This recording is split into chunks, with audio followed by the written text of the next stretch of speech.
한 사람이 말머리를 돌리는데 걸린 시간은 단 몇 초였습니다. 그런데 그 몇 초가 500년이 넘는 역사를 바꿔버렸습니다. 1388년 압록강 하류, 장맛비가 억수같이 쏟아지던 그 섬에서 한 장군이 결정을 내립니다. 나아갈 것인가? 아니면 돌아갈 것인가? 왕의 명령은 나아가라 였습니다. 하지만 그는 돌아갔습니다. 이것이 반역이었을까요?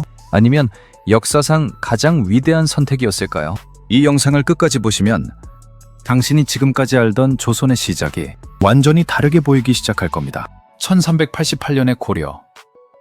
많은 분들이 역사 시간에 배우셨겠지만 사실 그 시대를 제대로 이해하는 사람은 많지 않습니다. 당시 고려는 겉으로는 나라였지만 속으로는 이미 무너지고 있었습니다.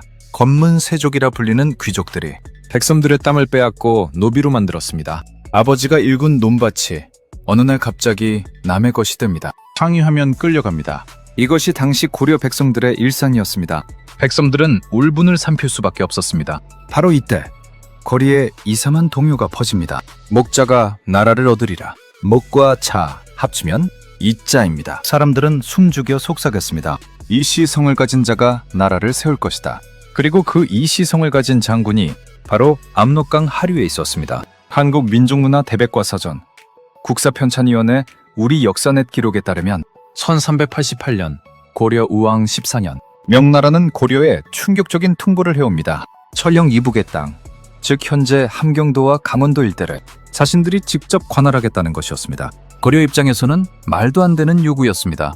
이미 23년 전부터 고려가 힘으로 되찾아 지켜온 땅이었기 때문입니다. 격분한 고려 조정은 결정을 내립니다. 요동을 쳐서 명나라에 선제 공격을 가하자 최고 실권자 최영 장군이 칼을 뽑습니다. 5만여 명의 군사가 북쪽으로 이동합니다. 그런데 여기서 문제가 생겼습니다. 요동 정벌군의 우군도 통사, 즉 오른쪽 군대를 총지휘하는 장군이 있었습니다. 이름은 이성계. 그는 처음부터 이 전쟁에 반대했습니다. 무작정 반대한 게 아닙니다. 조목조목 4가지 이유를 들었습니다. 포세 역사학자들은 이것을 타불가론이라 부릅니다. 첫째, 작은 나라가 큰 나라를 공격하는 것은 옳지 않다. 둘째, 농번기에 군사를 동원하면 백성들이 피해를 본다. 셋째, 요동을 치는 동안 남쪽에서 왜구가 쳐들어올 것이다. 넷째, 장마철이라 활의 악효가 느슨해져 전투력이 떨어진다. 합리적이고 냉정하고 현실적인 판단이었습니다. 하지만 받아들여지지 않았습니다. 최영과 우왕은 무조건 나아가라고 명합니다. 이성계는 명을 따랐습니다. 그러나 속으로는 이미 다른 생각을 품고 있었습니다. 5만 대군이 움직이기 시작합니다. 그런데 문제는 여기서 끝이 아닙니다. 압록강을 건너기 직전 군대는 압록강 하류의 작은 섬에 멈춥니다. 위화도 장마로 강물이 불어났습니다. 매일 쏟아지는 폭우, 병사들 사이에서 전염병이 돌기 시작합니다. 식량이 떨어져 갑니다. 화량병이 속출합니다. 이성계는 다시 한번 왕에게 간청합니다.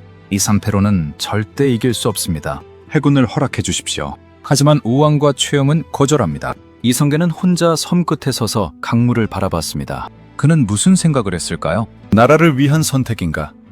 아니면 자신의 야망인가? 국사편찬위원회 기록은 이렇게 전합니다.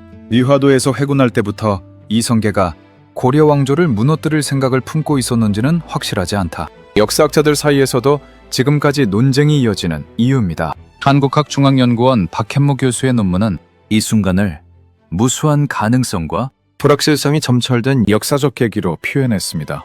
한 인간이 역사의 분기점 위에 서 있던 것입니다. 1388년 음력 5월 22일 이성계는 결단을 내립니다. 군사를 돌려라. 왕명을 거역했습니다. 쿠데타였습니다. 그런데 충격적인 일이 벌어집니다. 돌아오는 길목마다 백성들이 몰려 나옵니다. 노약자들은 성 위에 올라가 환호합니다. 신하들과 백성들이 술과 음식을 내밀며 맞이합니다. 고려사의 기록입니다. 이성계가 반역자였다면 왜 백성들이 환영했을까요? 그건 아마도 그들이 진짜 원하던 건 명나라와의 전쟁이 아니라 자신들의 땅과 밥 한 그릇이었기 때문입니다. 이성계의 군대는 회군한 지 열흘 만에 개경 근처에 도착했습니다. 최영 장군은 급히 방어 태세를 갖췄습니다. 그러나 이성계의 군세를 막기엔 역부족이었습니다. 최영은 체포되었습니다. 우왕은 폐위되어 강화도로 쫓겨났습니다. 파죽지세였습니다. 싸움은 싱겁게 끝났습니다. 그런데 여기서 끝이 아닙니다. 이성계가 손에 쥔 것은 군사력만이 아니었습니다. 그의 곁에는 조선 500년의 설계도를 품고 있는 한 사람이 있었습니다. 정도전. 그는 고려 말의 지식인으로 귀족들에게 핍박받으며 유배를 전전하던 사람이었습니다. 한때는 너무 가난해서 끼미조차 잊기 어려웠습니다. 그 정도전이 이성계의 막사를 두드립니다. 장군, 새로운 나라를 만드십시오. 이성계와 정도전, 무력과 사상의 결합. 이 두 사람의 만남이야말로 진짜 조선 건국의 시작이었습니다. 위화도 회군 이후 4년, 이성계 일파는 하나씩 반대 세력을 제거해 나갑니다. 1491년, 과전법을 시행합니다. 귀족들이 빼앗았던 백성들의 땅을 되찾아 토지대장 전체를 개경거리 한복판에서 불태워버립니다. 국사편찬위원회 우리 역사넷에 따르면 이 과전법은 고려 말 재정 고갈을 해소하고 백성들의 지지를 이끌어낸 결정적 조치였습니다. 그리고 1392년 7월 17일 이성계가 왕위에 오릅니다. 고려는 건국 475년 만에 역사의 뒤안길로 사라졌습니다. 그 다음 해 나라 이름을 바꿉니다. 조선. 고조선을 계승하겠다는 뜻이었습니다. 500년 왕조의 문이 열렸습니다. 그런데 여기서 가장 충격적인 진실을 말씀드려야 합니다. 이 모든 이야기에는 우리가 잘 모르는 또 다른 인물이 있습니다. 최엄 장군입니다.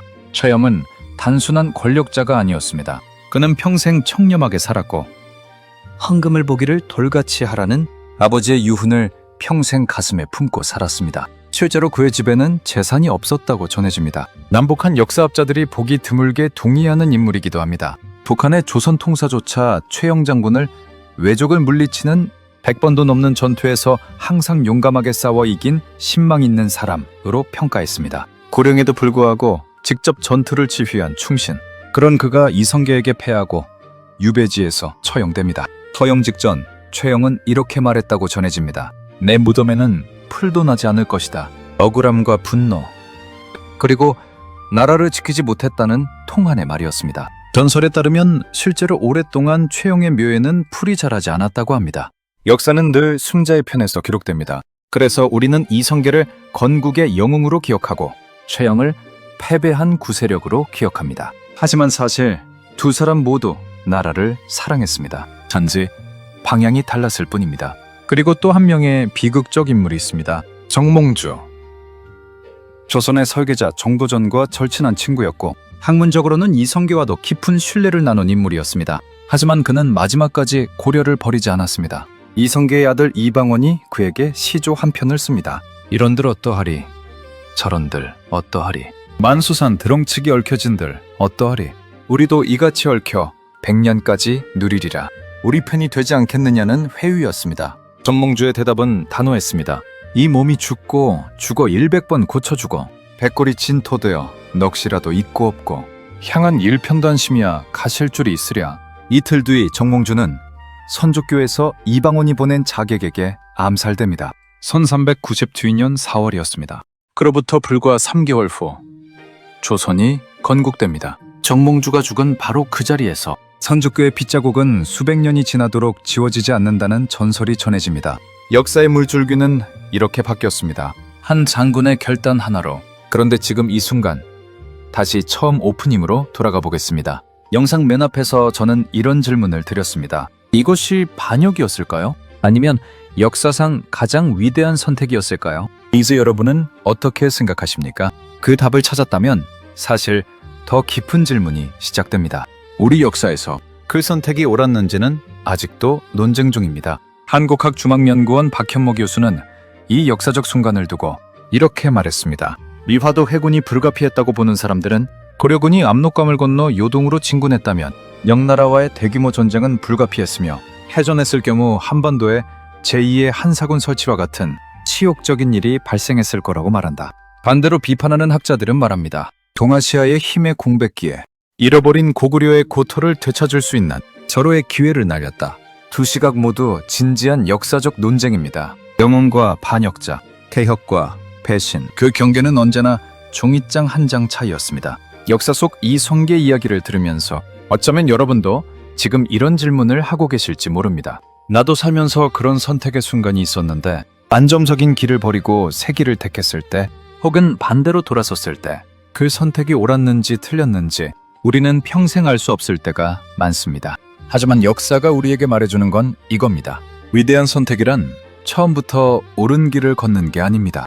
끝까지 책임지고 그 결과를 짊어지는 것입니다. 이성계는 회군 이후 4년 동안 자신의 선택을 역사로 만들기 위해 모든 것을 걸었습니다.